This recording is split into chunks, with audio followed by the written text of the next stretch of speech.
ચૈતરભાઈ જેલમાં રહી આવ્યા। ગુજરાતના છેલ્લા 30 વર્ષના ઇતિહાસમાં મેં નથી સાંભળ્યું કે કોઈ ધારાસભ્યને જેલમાં પૂરવામાં આવ્યા હોય। આ પહેલી વાર એવું બન્યું કે ચૈતર વસાવા ધારાસભ્ય બન્યા પછી 2 વખત એમને જેલમાં પૂરવામાં આવ્યા। કોઈ ધારાસભ્યને ક્યારેય જેલ નથી થઈ। શું કામ? બધાય માસિયાઈ ભાઈઓ હતા અમારી આમ આદમી પાર્ટી વાળા સિવાય। હંપીને ખાતા, મળીને ખાતા અને ગામને બધાડતા। દોસ્તો, આમ આદમી પાર્ટીના ધારાસભ્યને પહેલી વખત ખોટા કેસોમાં જેલમાં પૂરવામાં આવ્યા। મારું કંઈક ગોઠવાઈ રહ્યું છે, હું તૈયાર જ છું। એક બેગ અલગથી રાખી છે જેલ વાળી કે જેથી કંઈક મેળ પડે તેથી કાંઈ વાંધો નહીં, લઈને ન્યા ક્યાં ખાઈ જવાના છે? જેલમાં લઈ જઈને કઈ થોડા ખાઈ જવાના છો? અને અમે તે તમારી હાટુ વ્યવસ્થા હારી રાખશું, એ કોઈ ચિંતા નથી। પણ મિત્રો, આજે મારે તમને વિનંતી એ કરવી છે કે આપણે આપણો આત્મા જગાડવો પડશે। હજારો પ્રશ્નો છે, ભાજપના નેતાઓને કેમ ખબર નથી પડતી કે સરકાર સુધી પહોંચાડો?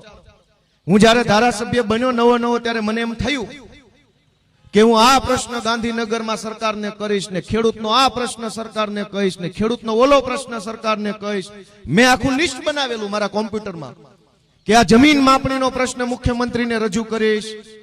આ જમીનના કેળાઓના પ્રશ્ન બહુ બધા છે, ગામડાઓની અંદર જમીને જવાના રસ્તાના પ્રશ્નો ખૂબ બધા છે, એ પ્રશ્ન હું સરકારમાં રજૂ કરીશ। સિંચાઈના પાણીનો પ્રશ્ન રજૂ કરીશ સરકારમાં। મામલતદાર ઓફિસોની અંદર અનેક પ્રકારનો ભ્રષ્ટાચાર થાય છે, ખેડૂતનું કામ સમયસર નથી થતું, એ પ્રશ્ન રજૂ કરીશ। મેં આખું લિસ્ટ બનાવેલું।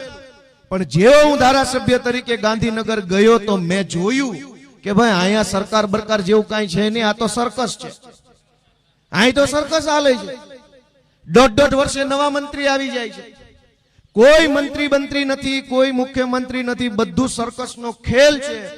1.5 વર્ષ સુધી એક માણસને મંત્રી બનાવે, એ મંત્રીનું પેટ, ખિસ્સું અને ગોડાઉન ભરાઈ જાય એટલે એમ કે ગાલે નીકળ, બીજાને બેહાડો।